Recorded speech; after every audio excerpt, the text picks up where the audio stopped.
Amin, amin. Sebelum saya lanjut firman Tuhan, adakah di antara saudara yang ingin berbagi kesaksian sejenak? Adakah di antara saudara yang dalam kehidupannya, adakah yang mau disampaikan, adakah apa yang ditangkap, apa yang dianggap hari ini Anda bisa merasakan bagaimana Tuhan sudah merubah saudara? Ada yang berkata mungkin kami keluarga kacau-kacau Pak dulunya Pak.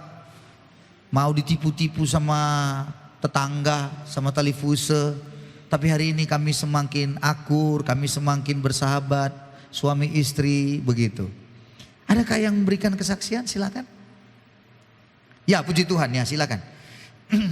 Silakan saudara-saudara. Gak usah lihat kiri kanan, lihat kepada Anda sendiri. Apakah saya perlu memakai karunia menunjuk? Perlukah? Bagaimana Bapak sama Wilfred? Bisakah memberi kesaksian hidupnya? Kami ingin mendengar. Kita beri tepuk tangan buat sama Wilfred. Kalau sudah pakai karunia menunjuk, biasanya pas dia saudara-saudara. Bolehkah ikut istri? Boleh kan? Bapak lah yang panggil, jangan aku yang panggil. Inilah kalau keluar karunia penghunjukan ya. Tapi luar biasa. Tepuk tangan untuk kita semua.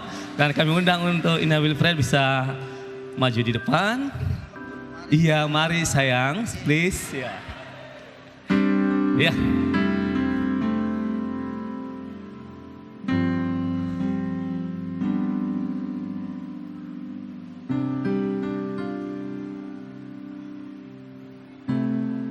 Ya, inilah dia mantan saya. Ini mantan teman dulu, bukan mantan pacar. Tapi kejadian. Baik, terima kasih. Mana? Oh, sebelah sini ya. Ya, terima kasih diberikan kesempatan kepada kami untuk bersaksi. Dan sebenarnya ini hal yang luar biasa, nggak pernah saya bersaksi di sini. Tidak terasa kami udah 13 tahun ini secara umum, 13 tahun kami udah menikah. Bulan 5 ini tadi ya. Dan secara umum saya sampaikan bahwa sebenarnya selama 13 tahun ini luar biasa perjalanan hidup kami. Ya. 7 tahun kami sering mainkan UFO, melayang UFO. Saya tidak tahu melayang UFO Bapak Ibu. Kami sering berantem. Iya, jujurlah udah tahu Bapak Pendeta. Sampai tahun ke-7 bukan hanya UFO lagi sering berantem, malah kami sering, terakhir kami di pengadilan. Luar biasa ya. Pengadilan apa? Pengadilan mau selesaikan keluarga. Inilah kesaksian dalam hidup kami. Ya, tahun ke-8 kami berhadapan. Saya ada yang digugat, ada yang penggugat. Nah, ya. Jadi selama dalam perjalanan itu luar biasa sekali. Kenapa bisa terjadi itu? Salah satu, memang kami sama-sama, mungkin karena kami sama egois. Itu satu, benar. Mungkin karena satu pengetahuannya tinggi, saya juga pengetahuan saya tinggi. Akhirnya tidak mau kalah. Ya, keinginan saya tinggi, dia juga seperti itu. Tapi selama 7 tahun kami dihadapkan oleh sekali lagi pengadilan, mau diputuskan, mau cerai. Ya, cerai. Jadi dalam masalah itu saya melihat ada anak saya, ada 1 dan ada keluarga saya, ada 3 orang anak saya. Saya sering bawa di sini. Yang pertama itu Wilfred. Dia itu hanya 1 kilo lahir. Itulah kesaksian saya. Dan itu perjuangan kami selama 2 bulan di rumah sakit. Hanya 1 kilo lahir, prematur 6 bulan lebih. Tidak sampai 7 bulan, itulah perkiraan. Sehingga akhirnya itu matanya tidak bisa melihat. Ya, luar biasa. Tapi setelah saya melihat itu, di saat ada kami di mediasi, ditanya, kamu mau cerai? Aku bilang kalau saya tidak mau cerai. Ya, Ya udah saya sampaikan dalam perjanjian pernikahan bahwa kami tidak boleh diceraikan oleh siapapun. Jadi setelah saya kembali ke situ, akhirnya saya lihat ke belakang banyak sekali masalah. Dan saya bilang saya coba evaluasi diri saya sendiri. Ego saya itu yang luar biasa. Ya, termasuk juga Neil Wilfred ada egonya, sama-sama ada ego. Ego yang paling sering itu adalah kamu tidak boleh ini, kamu tidak boleh ini. Masalah uang harus begini-begini. Sama-sama kami pegang uang selama 7 tahun, luar biasa. Sampai dia cemburuin saya, kamu itu sering kasih uang sama orang tua, sama ini. Bilang, biar aja lah kamu mengatakan itu. Tapi saya selalu bertahan. Saya menyimpan uang saya sendiri tanpa diketahui. Ya itulah Pak. Setelah kami itu dimediasi dan kami salah satu di pengadilan itu ada seorang Pak, siapa itu dulu ya? Dia bilang, jangan di sini kalian dimediasi di pengadilan. Aku bilang, siapa yang bisa memediasi kami? Karena terus bertahan. Akhirnya kami dihunjuk sama Pak Febli, Pak Pendeta Febli. Kami dibina sekitar 3 bulan ya, hampir 3 bulan. Kami di Fodo, kami di Fodo, di Perumnas Fodo. Akhirnya kami dibimbing, dan kami akhirnya ditekan dulu ego itu sama-sama. Ya, nggak usah terlalu tinggi. Akhirnya saya kembali, bilang udah lebih bagus kita seperti ini. Dan kami pas kebetulan ada Ina Farel ya, si ini, ayo ke gereja karena inilah kita. Sebelumnya saya tuh tim sukarelawan dari GKI. Waktu dulu saya sama dokter Mimi Chandra ya, dokter GKI. Dulu saya sebelum menikah, waktu dari tim sukarelawan yang suka gereja di Pak Bangun di sini waktu gereja lama. Jadi waktu kami emang berselisih, kami dibimbing sama Pak Febri. Kata Pak Febri begini, supaya adil kalian, jadi kalian tidak mempertahankan gereja kalian masing-masing. Karena dulu kami waktu menikah kami pisah gereja. Gereja kami suami kami di gereja Amin, sedangkan saya di GPDI. Karena GPDI emang dari Jakarta, dari dulu saya di GPDI, ya kan. Jadi saya kesini GPDI. Kata Pak Febri bilang gini, yaudah biar nggak sama-sama mempertahankan ego kalian, dan kalian nih anak-anak kalian jangan sampai keluarga terpisah, ya kan. Karena membimbing anak-anak tuh tugas 2 orang tua, bukan salah satu, ya kan. Dari iman, kerohanian, pertumbuhan semua tuh harus suami istri, bapak mamanya itulah membimbing. Jadi lebih aman kalian meninggalkan gereja masing-masing. Akhirnya waktu sama Pak Febri kami dibawa di GBI, kemana gereja-gereja kami. Jadi di Bimia gitu kan. Jadi akhirnya nggak ada yang kami ini, ya kan, nggak ada yang kami serak gitu di dalam hati, ya kan. Akhirnya aku bilang, akhirnya kan waktu kami di puskesmas dulu, satu puskesmas sama Ina Farel, katanya dia masih di Pak Bangun gitu kan. Jadi saya bilang ya udahlah, kenapa enggak kan, karena dulu saya juga pernah di sini kan waktu jadi tim sukarelawan GKI. Akhirnya kami gereja sini ya. Kami emang sama-sama ego karena kami sama-sama kerja. Dibilang kalau kami cerai, aku bisa kok hidupi anakku. Dia kan juga sama-sama kerja ya. Kalau misalnya cerai, saya akan pindah ke Jakarta. Dulu saya kerja di rumah sakit di Mediros. Jadi emang sih diminta balik lagi, bilang gitu kan. Cuman karena gue bilang saya udah berkeluarga, saya sudah punya anak, saya harus di sini. Tapi kalau saya bilang gimana saya bisa mempertahankan keluarga saya, sedangkan dulu dia sering-sering, jadi kami sudah pindah rumah, udah punya rumah di Fodo, tapi sering-sering balik ke Foa. Gue untuk apa suami istri, tapi suami masih ke sana-sana, sedangkan kami kan semuanya kalau sebuah keluarga tuh harus meninggalkan kedua orang tuanya bersatu dengan pasangannya kan. Nah, saya berpikir seperti itu. Pertanyaan saya, menurut Bapak dengan sekarang timbang yang cerita tadi itu cerita Mesir itu, ya kan? Benar apa tidak? Benar. Cerita Mesir. Iya. Nah sekarang Perjalanannya. setelah perjalanan yang parah-parah, aku juga makin ngeri-ngeri sedap. Di sidang di pengadilan mau cerai. Coba saya tanya pada saudara, siapa yang di sini punya pengalaman seperti mereka? Angkat tangannya. Enggak ada, hebat. Ada di sidang, paling di sidang secara adat disuruh bayar 4 alisi babi, kan begitu ya? Ada? Enggak ada. Itulah kehidupan mereka. Nah sekarang pertanyaan saya, menurut ibu sekarang lebih bagaimana dengan bapak? Lebih mengerti, lebih mesra, lebih bagaimana? Ya dijawab, aku mau ketawa. Katakan sejujurnya. Hah? Sudah mulai berubah lah. Berubah. Menurut Pak Wilfred? Ya, terima kasih. Ya, sejak itu jujur memang ada perasaan, masih ada ego-egonya. Tapi pelan demi pelan kami rasakan luar biasa ya. Amin, kita beri tepuk tangan. Amin. Semua yang dituduhkan tadi, termasuk uang itu intinya. Amin. Saya juga bisa menyimpan dulu. Akhirnya aku bilang kita membangun rumah. Karena kamu menuduh saya selama 7 tahun, saya sudah simpan uang itu. Inilah rumah kita. Jadi saya tidak berbohong. Saya bisa menipu di dalam keluarga, tapi untuk kebaikan keluarga saya, bukan untuk orang lain. Ya, amin. Itu satu. Ya. Yang kedua, ya jujur Pak, ini kepada Bapak Ibu semua juga kami menjalaninya dengan luar biasa. Kami bukan dibilang berkelimpahan, tapi kami semakin diberkati. Iyalah, ya, jelas. Kami rasakan pasti itu, semakin ya, luar biasa ya. Iya. Dan dengan perang-perang itu saya udah pernah bilang sama dia, udah lama kita nggak perang ya. Nah, tapi katanya udah bosan udah bosan ya. Udah lupa perang. Udah lupa tiap perang hari ya. Dulu tiap hari ya. Jadi itulah Hebat. satu kesesian untuk kami, dan sampai sekarang puji Tuhan, mudah-mudahan memang masih, saya nggak bisa bilang 100%. tidak bisa berubah, Ya. tidak ada masalah. Ya proses. Banyak masalah, Ya, tapi itulah proses. yang harus bertahap kami harus hadapi dan pelan-pelan. Apakah begitu Ibu? Apakah benar kata Bapak tadi? Coba cerita.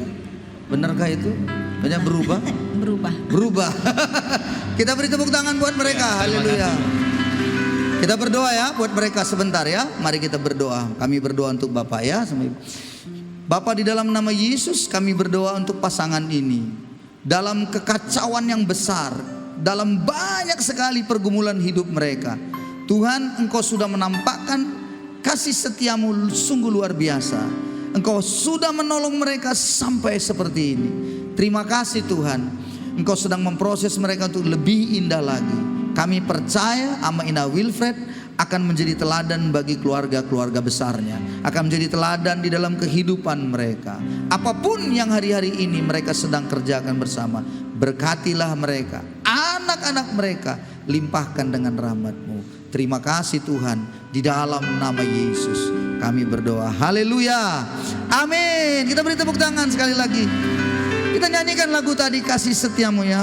Siapakah aku ini Tuhan, semuanya. Jadi biji matamu, dengan apakah ku balas Tuhan selain puji dan sembah.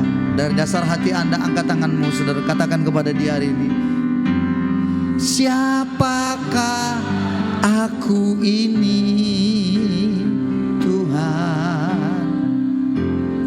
jadi biji matamu, dengan apakah ku balas Tuhan selain puji dan sembah Kau, selain puji dan sembah Kau, selain puji dan sembah Kau. Mari beri tepuk tangan yang meriah bagi Yesus kita. Haleluya. Amin. Bapak Ibu Saudaraku, setiap sebuah perubahan itu akan membuat kita semakin indah. Katakan amin. Perubahan ke arah yang lebih baik itu akan membuat saudara dan saya dilihat orang akan semakin indah. Apa yang sedang terjadi dengan Amaina Wilfred di masa lampau itu adalah produk Mesirnya di masa lalu. Tadi katanya karena egonya yang sungguh luar biasa berdua. Tetapi ketika melakukan perubahan, melakukan sebuah yang namanya kebenaran langkah demi langkah, menekan egonya, maka yang terjadi ada sebuah keindahan yang pasti dilihat oleh semua orang. Ingat saudara-saudaraku, ketika Anda berbicara perubahan, perubahan bukanlah sebuah perubahan sampai benar-benar terjadi perubahan. Perubahan bukanlah sebuah perubahan sampai benar-benar terjadi perubahan itu. Anda berkata saya sudah berubah, tapi ternyata tidak terjadi perubahan dalam hidup saudara. Anda sebenarnya belum benar-benar berubah.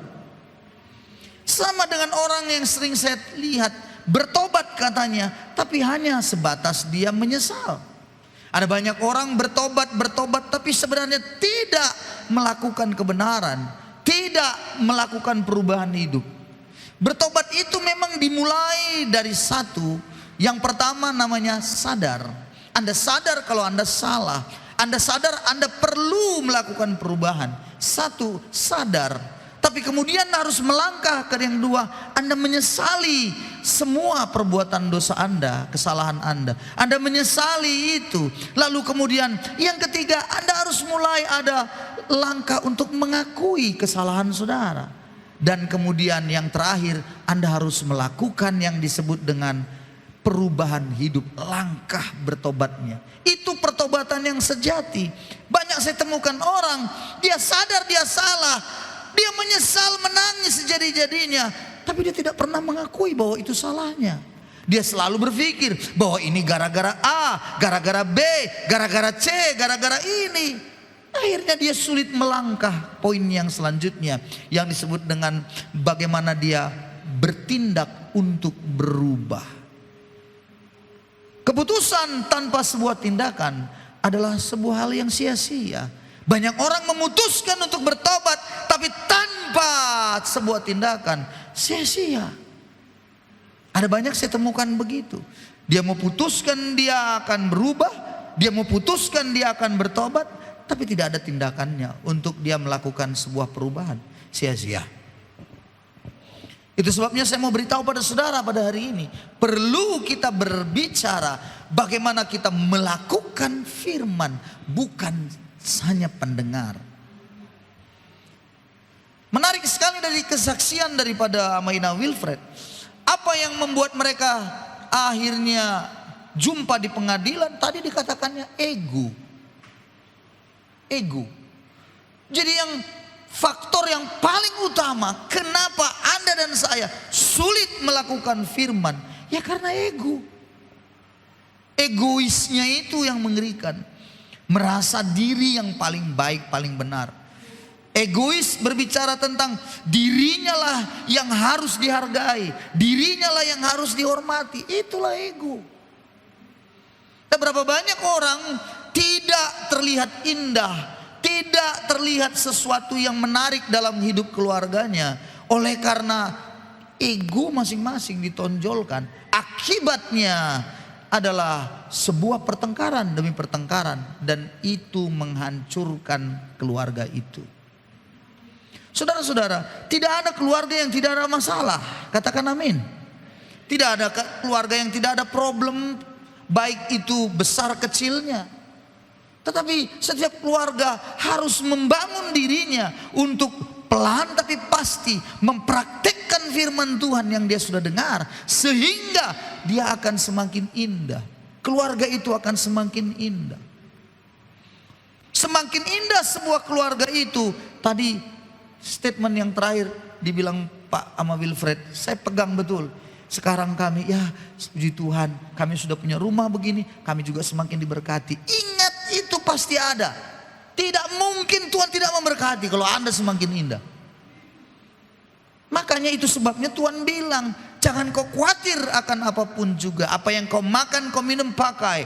Pandang burung di udara. Lihat, tidak menabur, tidak menanam, tapi dipelihara oleh Bapamu yang di sorga. Bukankah kau lebih berharga daripada burung pipit itu?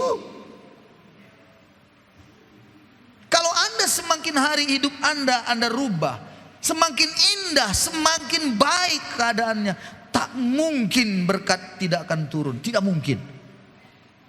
Dia akan semakin mengalirkan berkat itu untuk setiap orang yang sudah siap dengan menerima berkat itu. Maka oleh karena itu kita perlu mengevaluasi diri setiap hari. Di dalam hidup ini tidak ada yang gampang. Hanya keselamatan yang karena kasih karunia anugerah, itu pasti. Yang lainnya adalah penuh dengan sebuah pengorbanan. Suatu yang harus dikerjakan dengan kerja keras. Tapi kalau dengan ego masih ada, suami istri yang mengerjakan semuanya, sulit untuk bisa bersama. Tadi dikatakannya lagi dari kesaksiannya, sudah suami istri tapi dua dompetnya. Bukankah begitu tadi katanya? Uang sama Wilfred, uang ini sama Wilfred, karena dua-dua kerja, dua-dua PNS, dua-dua punya pemasukan. Sama Wilfred kerja di dinas kesehatan, ini Wilfred seorang dokter, punya uang dua-dua, punya apa yang disebut selalu bagi kita itu tunjangan-tunjangan dan tendangan-tendangan, ya kan gitu kan? Dapat tunjangan-tunjangan dan tendangan-tendangan dia ada. Saudara-saudaraku, dalam semuanya ini perlu disadari, ternyata uang yang kita pegang yang banyak tidak menjamin sebuah keindahan dalam hidup ini, tidak menjamin. Hanya ketika bersama suami istri itu menekan egonya, lalu mulai berjalan bersama, keindahan itu turun. Apa yang bahasa rohaninya bilang, kemuliaan Tuhan dinyatakan. Itu bahasa rohaninya. Tapi kalau orang luar sana nggak kena kemuliaan Tuhan bagaimana? Nggak bisa. Tapi waktu dilihatnya berubah, itu akan melihat, orang akan melihat, luar biasa ya keluarga ini ya. Dulu parang-parangan ya, satu mengasah parangnya, yang satu bapak itu kapak diasahnya, ya kan? Oh sekarang udah beda mereka, sama-sama mengasah pisau dapur, kira-kira begitu saudara, udah sama dia. Orang kan melihat berbeda. Maaf ya saudara, apakah rindu Anda melihat keluarga saudara seperti mereka tadi? Hah? Semua rindu. Tapi pertanyaan saya, apakah engkau mau menekan egomu? Hah? Kan berkurang kan? Nah itu kan. Sekali lagi saya tanya, maukah Anda melihat bagaimana keluarga mereka dipulihkan, terus ngalami banyak perubahan, terus sekarang Tuhan sudah berkatin. Anda rindu seperti itu? Wah, rindu. Tapi maukah engkau menekan egomu? Ego itu. Mau? Ada yang bilang, gitu. Begitu dia saudara-saudara. Itulah jahatnya kita. Maunya yang enak, nikmat yang indah, tapi harga yang dibayar kita tidak mau. Jahat betul. Saudara-saudaraku, ingat ya, firman yang sudah Anda dengar selama beberapa lama waktu Anda ke gereja ibadah, dan Anda tahu bahwa Anda sudah terlalu banyak mendengar tapi tidak melakukan, pada akhirnya semua akan menjadi sia-sia saja. Jangankan begitu, kalau saya ingat dulu saya belajar fisika misalnya ya, saya dulu seorang guru juga. Aneh sekali memang, pada waktu saya menjadi guru, semua rumus itu ingat saya, dan saya bisa mengerjakan dengan baik. Anak-anak murid saya begitu senang, dan kami seringkali bersenda gurau, karena kalau mempelajari ilmu eksakta tidak boleh stres. Anak-anak harus santai, mereka mengerjakannya dengan sukacita begitu. Yang namanya eksakta, matematika, tahu matematika? Matematika, fisika, kimia, itu jangan dibuat stres. Maka seringkali ketawa-ketawa, ayo soal nomor selanjutnya. Kadang-kadang saya bilang, siapa yang bisa saya kasih nilai tambahan? Oke Pak, oke. Ada begitu nilai ini ya, saya nilai tambah, nanti di rapot tambah nilaimu. Saya bilang, oh iya Pak, tambah 2 ya, 2.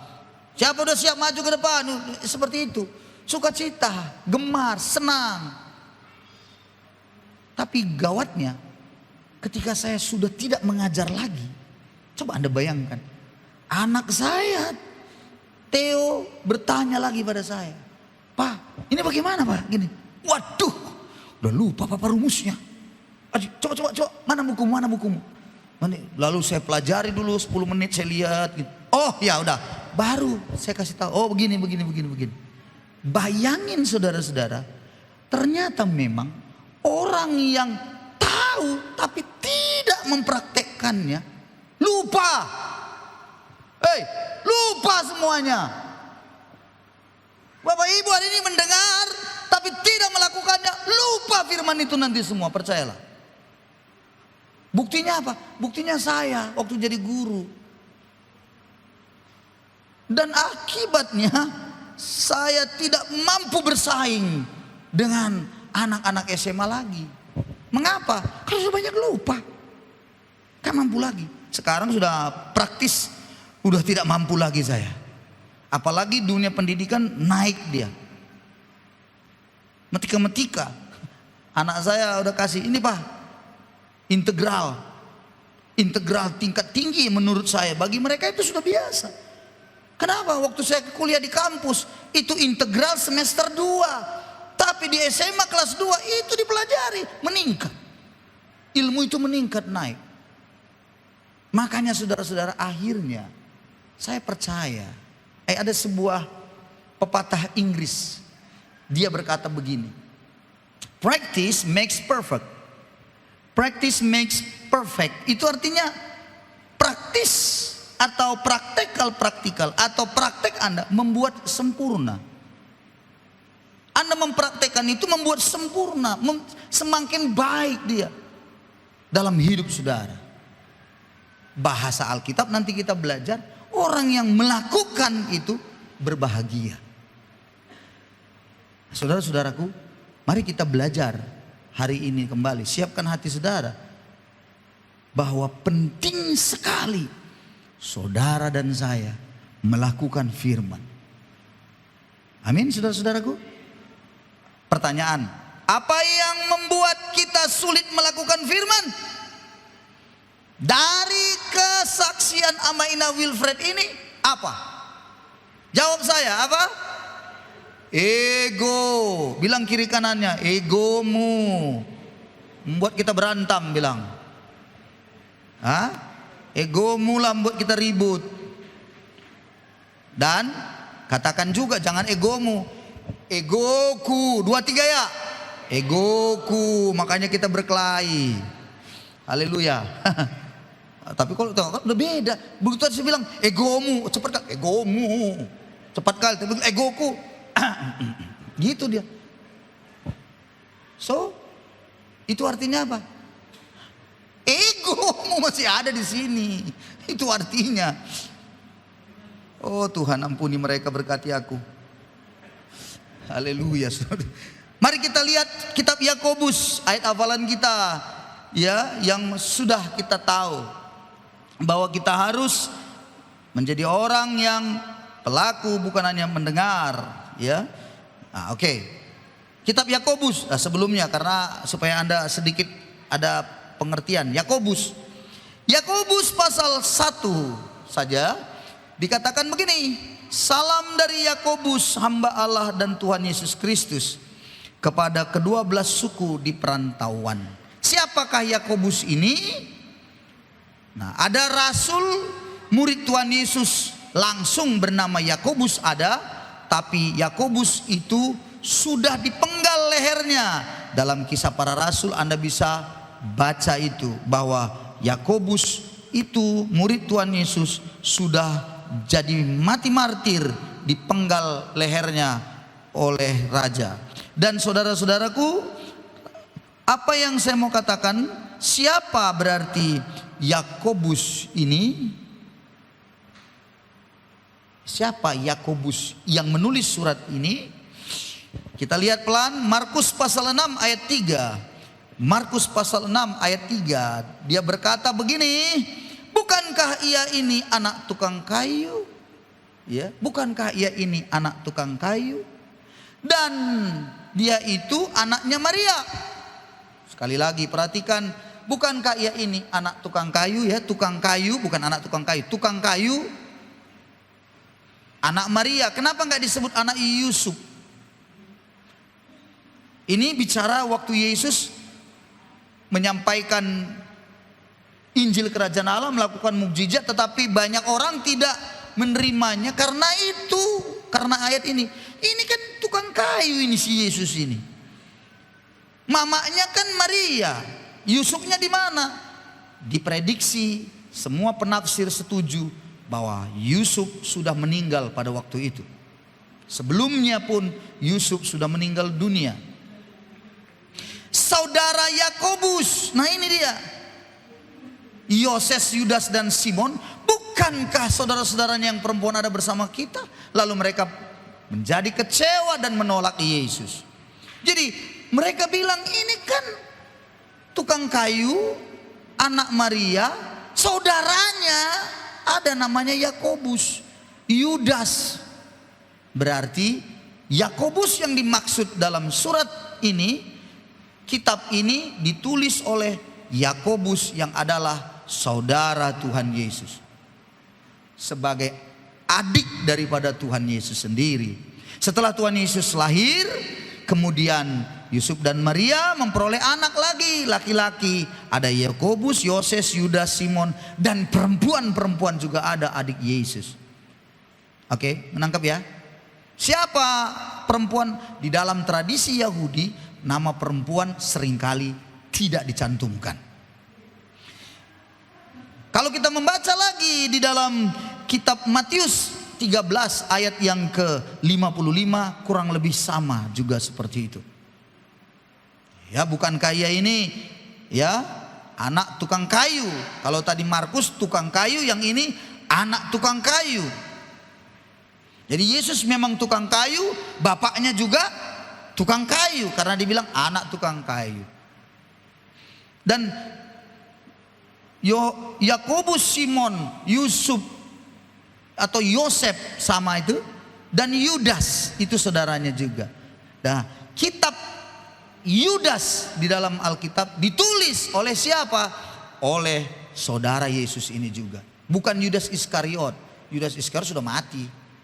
Yudas yang juga saudara Yesus. Dan lebih ditegaskan lagi dalam kitab Galatia pasal 1 ayat 19, disebutkan di situ pada waktu Paulus kembali ke Yerusalem, dia mampir di Yerusalem dan menginap 15 hari di rumah Kefas yang adalah Petrus, dan dia tidak menemui siapapun.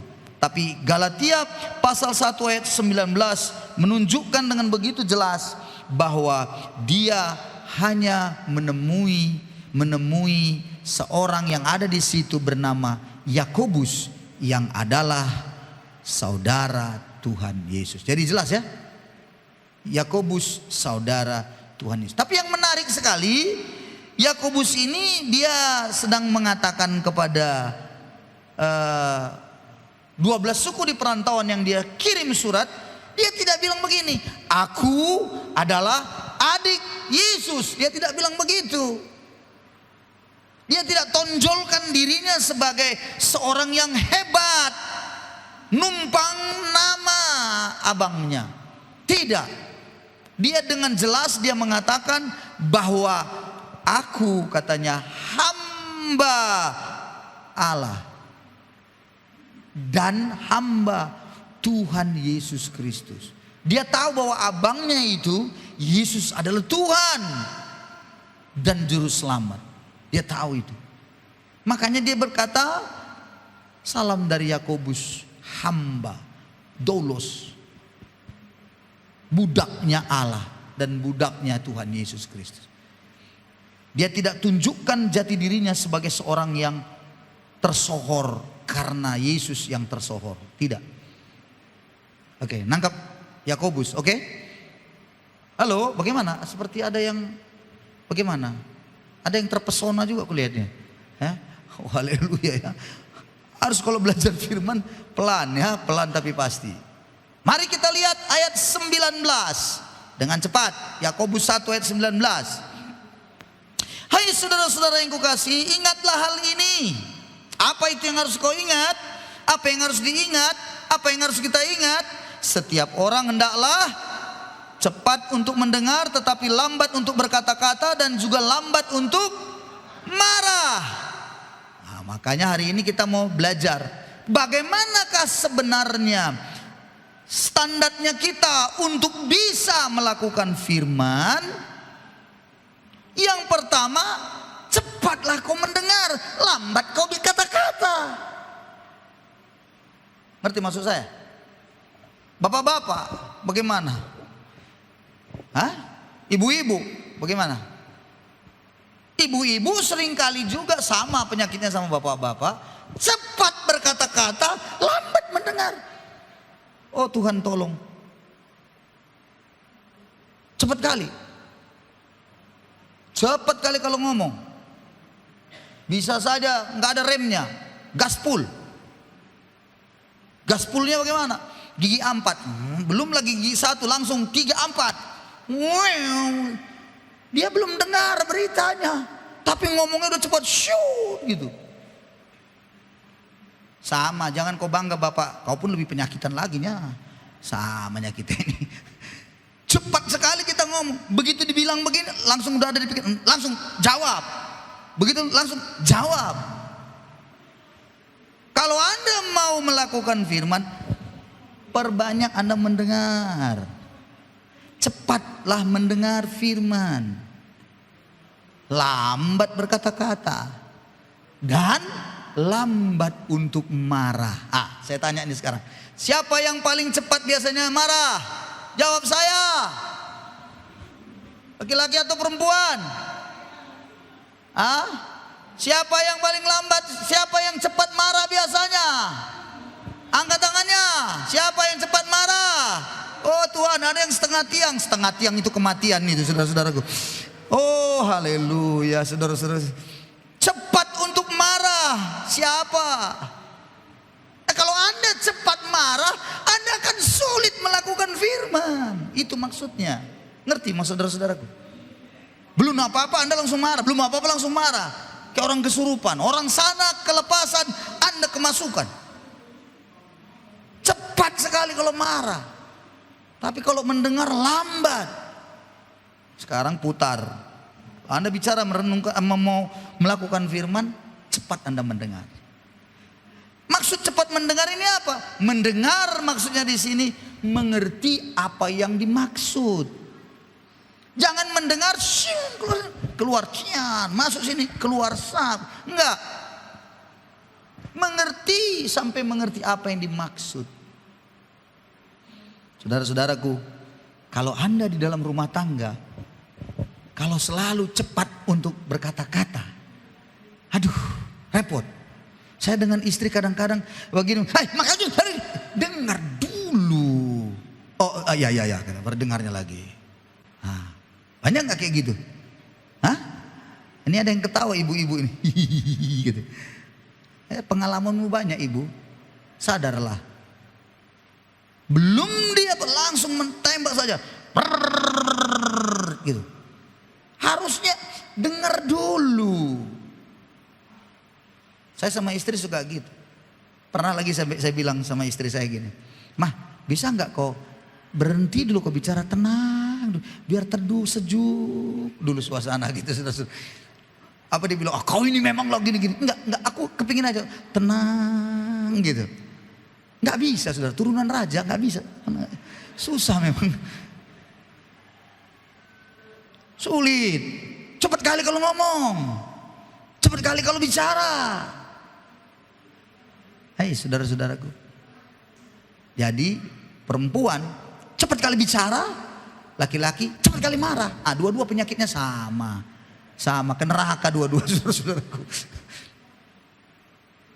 Nah saya pun seperti itu jadinya memang. Saya cepat marah. Diam dulu saya bilang. Sebentar, dengar dulu bicara. Lalu dia diam. Kan sudah marah duluan kan. Nah saudara-saudaraku, menurut kitab Yakobus ini, dia bilang, saudara-saudara yang kukasihi, katanya bagus sekali surat penggembalaannya ini.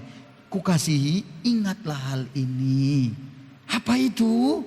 hendaklah setiap orang itu cepat mendengar, lambat untuk berkata-kata, dan lambat pula lah dia untuk marah. Oke, selanjut ayat 20. Sebab amarah manusia tidak mengerjakan kebenaran di hadapan Allah. Coba kalau kita marah, apakah semakin baik? Tidak. Kalau kita emosi, apakah semakin baik? Tidak. Tengok tadi Amaina Wilfred tadi sudah kasih kesaksian bagus. Semakin marah, egonya semakin naik, makin bagus keluarganya? Tidak. Harus diruntuhkannya ego itu, baru bisa jalan bersama. Dalam hidup berkeluarga ada statement yang mengatakan, kalau engkau ingin berjalan cepat, jalanlah kau sendiri. Oh, luar biasa itu. Tapi kalau kau mau berjalan jauh, jalanlah bersama-sama. Ngerti maksudnya itu? Kamu berjalan cepat atau berjalan jauh? Loh, pernikahan hidup berkeluarga kan berjalan jauh. Kalau mau berjalan jauh bagaimana? Jalanlah bersama-sama. Kadangkala kita itu melihat istri yang cepat berkata-kata, maka kita sebagai suami, saya sebagai suami harus juga lambat untuk marah. Jadi kalau saya artikan ayat ini sebenarnya, jangan engkau katanya cepat berkata-kata, itu untuk perempuan, istri. Tapi jangan engkau cepat marah, itu untuk laki-laki, suami. Camkan itu. Karena banyak suamiku tengok pendiam, kayak saya, tenang gitu, saudara-saudara. Nggak mengerti uang. Dia tenang, dia saudara-saudaraku, santai. Sampai hancur pun bagaimana? Slow. Mukanya muka tak berdosa lah, terus tenang gitu. Itu mah kalau di dalam pria sejati bilang, itu mah katanya pria sontoloyo. Ngerti maksudnya? Hah? Pria sontoloyo begitu. Itulah pria sontoloyo. Ya peduli dia. Karena apa? Katanya apa? Lambat untuk marah. Bukan lambat untuk marah, lambat on kau, kan begitu kan? Bukan lambat untuk marah, bukan. Tidak peduli. Bukan begitu maksudnya. Anda dan saya perlu sekali jaga emosi kita. Amin ya bapak-bapak. Jaga. Walaupun istri gitu, jaga. Ingat, kita sebagai pria tidak gampang. Tidak gampang memang menjadi kepala rumah tangga. Enggak gampang. Makanya kadang-kadang aku heran kalau ada orang yang mau menikah mau cepat-cepat aja. Enggak ada tuntunan, mau cepat-cepat. Nanti setelah menikah mau cepat-cepat bercerai. Setelah masuk, sebelum masuk mau cepat-cepat kawin. Setelah kawin cepat-cepat bercerai, keluar. Kenapa? Ih, ada mak lampir rupanya yang ku kawini katanya. Ini pelet. Masalahnya bukan mak lampir di pelet, Anda belum disiapkan. Itu persoalannya. Anda pikir gampang menikah? Hei, halo, bagi yang belum menikah, Anda pikir gampang? Lihatlah muka-muka yang kacau ini, padahal begitu, menderita. Banyak kesusahan. Jadi Anda dan saya perlu sadar, nggak gampangan, tapi Anda harus dipersiapkan. Lanjut 21. Sebab itu buanglah segala sesuatu yang kotor. Sekali lagi, yang kotor. Apa yang kotor dalam hidup kita? Kalau Anda mau melakukan firman, buang yang kotor dan kejahatan yang begitu banyak. Apa kejahatan yang begitu banyak dalam hidup kita? Banyak lah, karena banyak nggak terhitung lagi tuh. Sakit hati, kotor nggak itu? Jawab saya. Dendam, kotor nggak itu? Kotor. Benci sama istri, kotor nggak itu? Kotor. Jangan bilang saya nggak pernah benci sama istri saya. Tapi kami sudah berkata harus selesai hari itu. Itu dia masalahnya. Harus selesai. Kadang-kadang kulihat dia terlalu sekali ngomong. Kadang-kadang dia lihat saya, emosimu pak, emosimu, temanku. Dan ingat ya, saya minta tolong sama semua ibu-ibu di sini. Jangan sampai kau tembak suamimu. Ada istri yang bilang begini, itu pria sejati, itu pria sejati, itu pria sejati, itu pria sejati. Begitu sejati. Sejati. Maaf ya saudara-saudara, suamimu masih belajar dalam proses. Tolong jangan kau hina. Loh itu kan banyak. Sudah mulai ku tahu ini. Ada ibu-ibu yang mulai perang. Itu yang ku pelajari. Untuk apa ku bersenjata? Halo ibu. Suamimu sedang belajar, sedang proses. Jangan kau hina. Tunggu tanggal mainnya. Nanti kita bikin wanita bijak. Kau harus ikut. Biar kau tahu bagaimana ibu sebagai perempuan yang sesungguhnya. Wanita itu tadi saya bilang, kalau ngomong berkata-kata cepat kali. Kadang-kadang ku jahitlah bibirnya ini pikirku. Gak bisa diam. Gak bisa diam saudara-saudaraku. Buang semuanya itu, buang. Kebencian, dendam, amarahmu, buang. Amin ya. Kotor kah itu? Kotor. Katakan sekali lagi, kotor kah itu? Kotor. Nipu istri, kotor kah itu? Kotor. Jangan yang jawab istri, suami. Kotor kah itu nipu istri? Kotor. Bohongi suami, kotor ibu? Kotor kali pun. Karena tanpa sadar kadang-kadang suami ini dibodoh-bodohi aja, kadang-kadang kulihat juga dibohong-bohongi sama istrinya. Kotor. Buang itu semua, buang. Karena Anda mau membuat sebuah nilai yang baru. Amin. Buang. Lalu ayatnya bilang selanjutnya, dan terimalah dengan lemah lembut firman yang tertanam dalam hatimu yang berkuasa menyelamatkan jiwamu. Jadi terima firman. Jadi sebelum Anda melakukan firman, lihat langkahnya tadi, cepat Anda untuk mendengar. Lambat berkata-kata, lambat untuk marah, buang yang kotor, terima firman. Lihat urutannya ya. Halo, lihat urutannya. Begitu luar biasa Yakobus menuliskannya. Lihat urutannya. Tidak mungkin Anda bisa melakukan saja, nggak bisa itu. Anda perlu cepat mendengarkan firman itu, lambat berkata-kata, lambat Anda untuk marah, buang semuanya yang kotor dan kejahatan yang begitu banyak, terimalah firman. Oke? Ayat 22. Tetapi hendaklah kamu menjadi pelaku firman dan bukan hanya pendengar saja, sebab jika tidak demikian kamu menipu diri sendiri.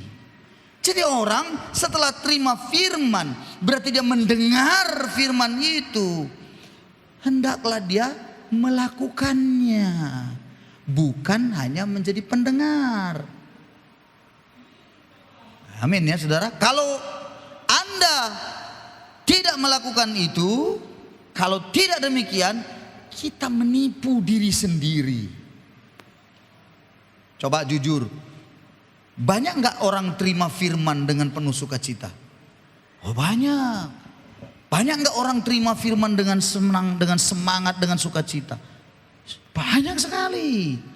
Dari berbagai, minggu yang lalu saya sudah bilang, berbagai model pendeta hamba Tuhan di YouTube Anda bisa ikuti, Anda bisa lihat. Yang menyenangkan hati Anda, yang membuat Anda tertawa terpingkal-pingkal dengar khotbahnya, banyak.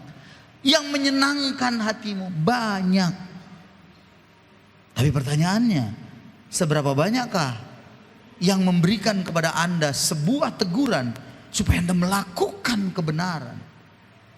Nah itu susah. Itu sulit sekali. Ya saudara-saudaraku, sulit sekali. Tahu saja jauh.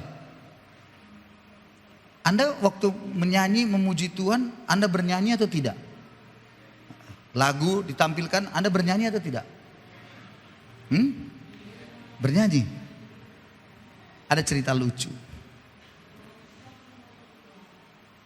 Cerita lucu. Saudara-saudaraku, ada seorang Tionghoa Chinese menjual burung. Jadi dia jual, ada burung yang burung sangkar ini. Ditanya, "Ko, berapa harganya ko?" Dia jawab,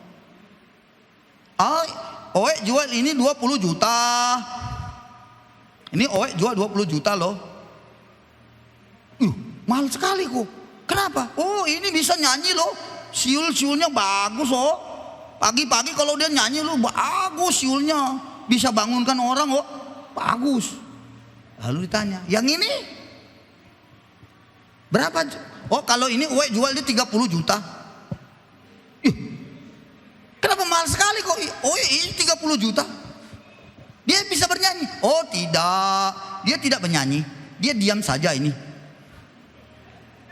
Ditanya saudara, loh kok kenapa yang ini 30 juta tidak bernyanyi? Diam. Yang ini bagaimana? Oh ini diam saja karena dia pencipta dari semua lagu dari sini. Jadi ya kalau pencipta itu tidak nyanyi-nyanyi oh. Langsung saya berpikir, Anda yang tidak bernyanyi tadi semua, jangan-jangan pencipta juga saudara-saudaraku.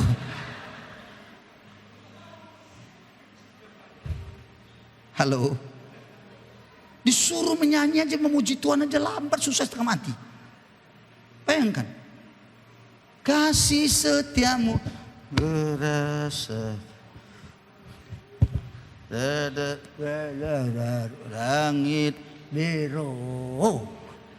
Itu begitu caranya nyanyi. Ada lagi yang lebih gawat lagi. Diam.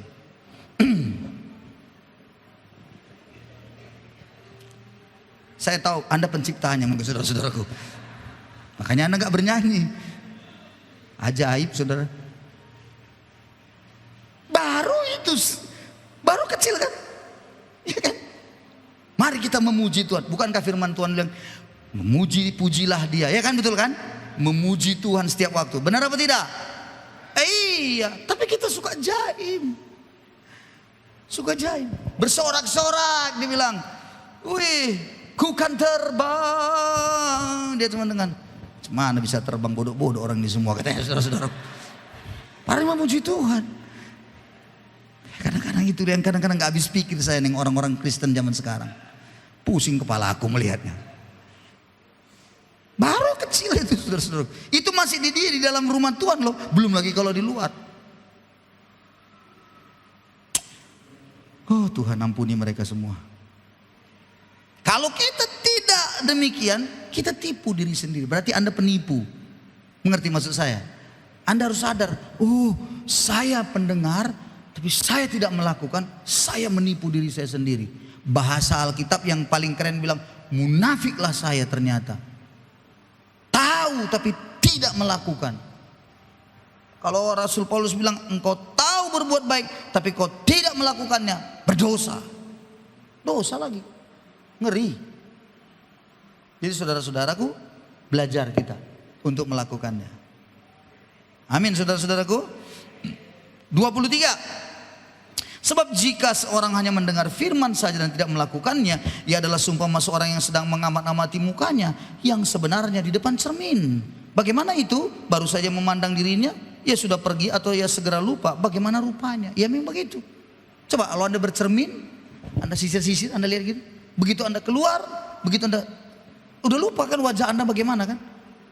Udah lupa kan bagaimana Anda semuanya, di mana bagian yang salah, yang jelek, udah lupa.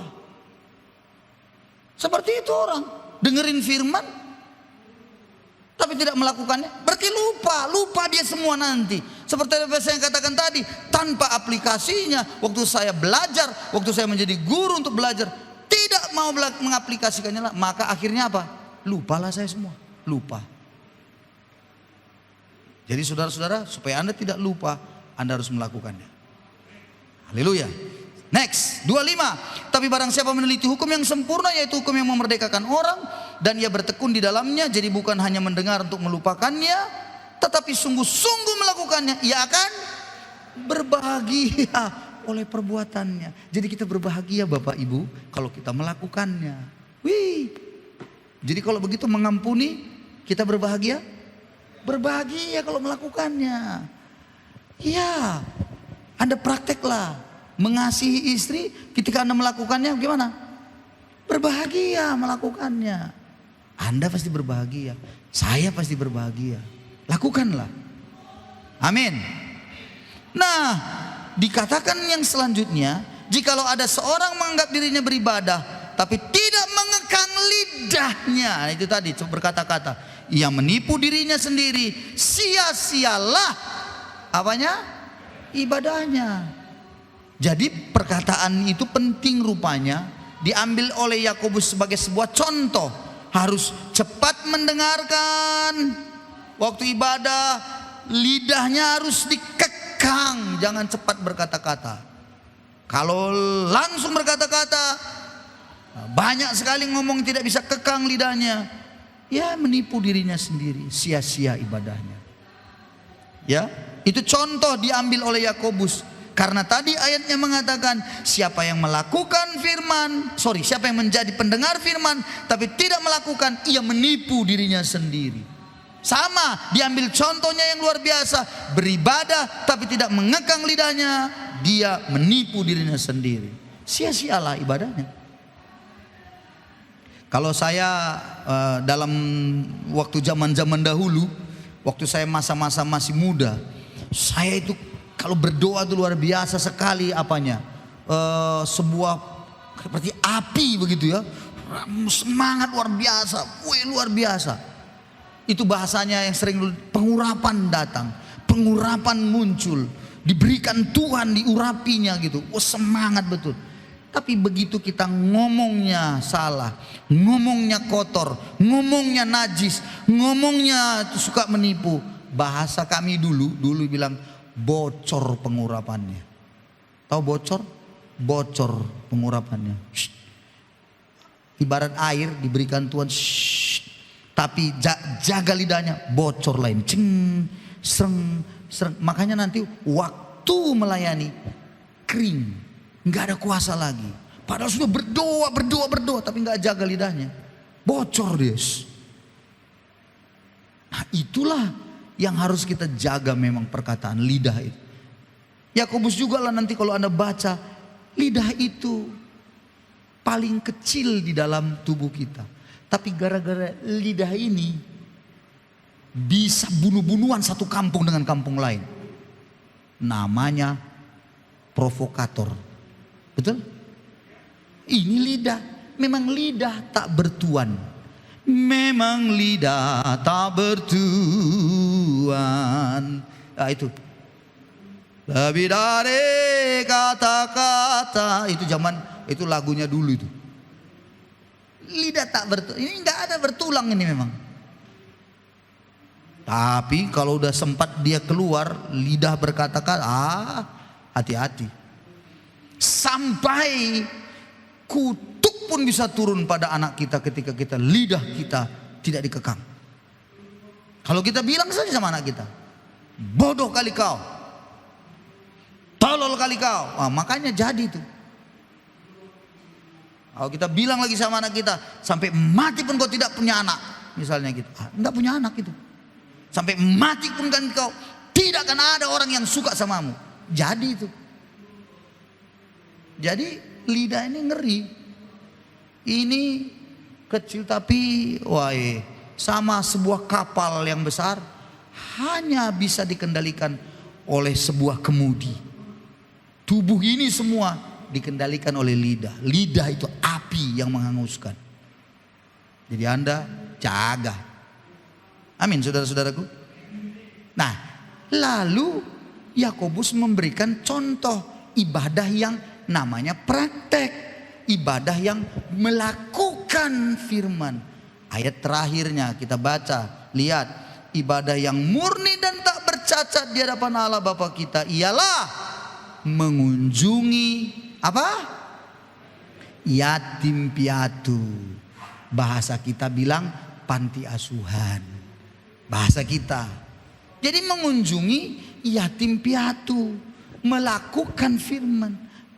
Loh, kalau Anda memberi kepada yatim piatu, Anda kan tidak dapat apa-apa, berharap, betul ya?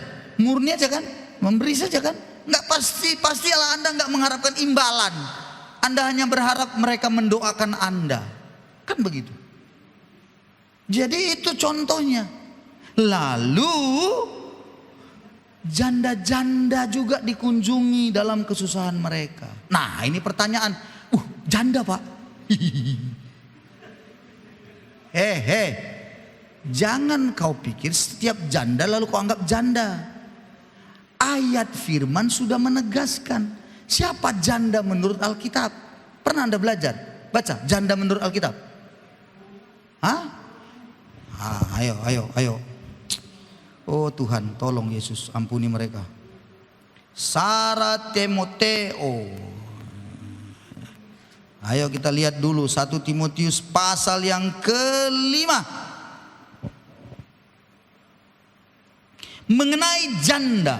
Itu judulnya itu, pasal 5 ayat 3. Ya, supaya kita tahu. Hormatilah janda-janda yang benar-benar janda. Berarti ada yang tidak benar-benar janda. Haleluya. Katakan amin. Bilang kiri kanannya, aku sekarang mengerti siapa yang janda. Bilang saudara-saudaraku. Berarti ada janda tapi yang tidak benar-benar janda. Termasuk janda kembang, tidak benar-benar janda. Janda kaya, tidak benar-benar janda. Hormati. Itu sebabnya saya dengan istri, kalau ada di antara saudara yang kami tahu benar-benar janda, saya dengan istri sangat menghormatinya. Benar. Bukan supaya dilihat orang bukan. Yang benar-benar janda. Tapi bukan janda asal janda. Janda kembang. Bukan.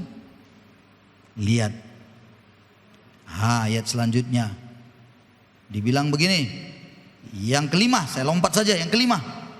Sedangkan seorang janda yang benar-benar janda, yang ditinggalkan seorang diri, menaruh harapannya kepada Allah dan bertekun dalam permohonan dan doa siang malam. Tetapi seorang janda yang hidup mewah dan berlebih-lebihan, ia sudah mati selagi hidup. Peringatkanlah hal ini juga kepada janda-janda itu agar mereka hidup dengan tidak bercela. Tapi jika ada seorang yang tidak memeliharakan sanak saudaranya, apalagi sisi rumahnya, orang itu murtad dan lebih buruk daripada orang yang tidak beriman. Kalau ada yang janda dalam rumah Anda, ayat yang keempat, kalau ada, jika seorang janda mempunyai anak atau cucu, hendaklah mereka pertama-tama belajar berbakti kepada kaum keluarganya sendiri dan membalas budi orang tua dan nenek mereka, karena itulah yang berkenan kepada Allah. Kalau ada di antara saudara, orang tua Anda janda, Anda harus pelihara. Jangan Anda tidak pelihara. Nenek saudara, udah peot, mati aja lah ini. Anda bilang begitu, hati-hati kau. Hati-hati. Dalam banyak penglihatan saya, pengalaman hidup, setiap orang yang memelihara mamanya janda itu sampai mati di rumahnya, padahal saudara-saudaranya semuanya tidak peduli, saya suka melihat hidup mereka diberkati daripada semua saudara-saudaranya. Jadi jangan main-main. Itulah melakukan firman. Katakan amin. Nah, itu melakukan firman. 9. Yang didaftarkan sebagai janda hanyalah mereka yang tidak kurang dari 60 tahun, yang hanya satu kali bersuami. Itu yang didaftarkan benar-benar janda. 60 tahun tapi memang cuma sekali menikah, suaminya mati. Jangan ada janda suaminya kawin cerai begitu. Itu bukan janda itu sebenarnya. Menurut catatan 1 Timotius 5, janda menurut aturan daripada hukumnya pemerintahannya janda lah. Tapi catatan di dalam Alkitab harus yang satu kali bersuami. Bukan hanya itu saja, ayat 10. Dan yang terbukti telah melakukan pekerjaan yang baik, seperti mengasuh anak, memberi tumpangan, basuh kaki saudara-saudara seiman, menolong orang hidup dalam kesesakan, pendeknya mereka yang telah menggunakan segala kesempatan untuk berbuat baik. Tolaklah ayat 11 pendaftaran janda-janda yang lebih muda, karena apabila mereka sekali digairahkan oleh keberanian yang menceraikan mereka dari Kristus, mereka itu ingin kawin, dan dengan memungkiri kesetiaan mereka yang semula kepadanya, mereka mendatangkan hukuman atas dirinya. Jadi didaftarkan yang janda-janda muda, tidak didaftarkan. Gimana saudara, ada pengertian baru? Halo? Bagaimana? Kok ada diam ini. Bagaimana kira-kira? Saudara-saudara makin mengerti? Yang makin mengerti katakan ya, saya mengerti. Amin, amin. Nah, oleh karena itu lakukanlah. Jangan cuma pendengar firman. Amin. Haleluya, amin. Jadi kalau kau punya orang tua, udah tua mama itu, nggak ada lagi bagaimana cara hidupnya, dia hanya berdoa saja memohon pertolongan Tuhan. Hidupnya udah sulit. Sebaiknya Anda cobalah untuk menolongnya. Bantulah seberapa Anda bisa bantu. Lakukanlah dengan baik. Karena Anda tidak akan pernah kekurangan keuntungan kalau Anda memeliharanya. Haleluya. Jangan seperti ada yang kami dengar, mamanya pun diusirnya dari rumahnya. Oh, jangan sampai terjadi. Mamanya diusirnya, dibilangnya apa mama ini? Nah, jelas hidupnya. Apa-apa saja dibilangnya. Ingat ya, nenek-nenek atau orang yang makin tua, makin kayak anak-anak jiwanya memang. Gak tahu kita. Sama kayak mama saya begitu. Semua begitu. Saya ke Medan, yang dijelekkannya adik saya. Adik saya datang, saya di Nias, dijelekkannya saya. Kan begitunya itu, ceritakan semua. Itu sudah memang begitu. Karena Anda aja belum jadi nenek-nenek, mungkin lebih parah pun dari situ lagi nanti. Itulah masalahnya. Apa yang harus Anda lakukan? Jangan masukkan di hati. Mama saya kalau udah ngomong sama saya, begini tua, begini. Apa jawaban saya? Iya mak. Begini. Jawabannya apa? Iya mak. Tapi kau harus tahu tua, begini. Iya mak. Gak usah Anda membantah. Tapi jangan kau lawan. Haleluya. Bagaimana saudara-saudara? Gimana? Mau melakukan firman-Nya? Oke, bilang kiri kanannya, kayaknya kita harus bertobat ini. Bilang kiri kanannya, kita harus bertobat ini. Amin ya. Harus melakukan firman Tuhan. Setuju saudara-saudaraku? Lakukan firman Tuhan. Kita beri tepuk tangan dulu bagi Yesus kita. Haleluya. Ya, lakukan firman Tuhan. Amin ya. Lakukan firman Tuhan. Kurenungkan firman-Mu dan kurenungkan firman-Mu dan kulakukan. Jangan tak kulakukan. Oke? Kita nyanyi lagu itu dan kita mau berkata, kurenungkan firman-Mu dan kulakukan. Kita lakukan bersama-sama. Maka apa hasilnya? Kita akan berbahagia, pasti berbahagia. Haleluya. Mari kita datang kepada Tuhan. Datang pada Dia hari ini. Haleluya.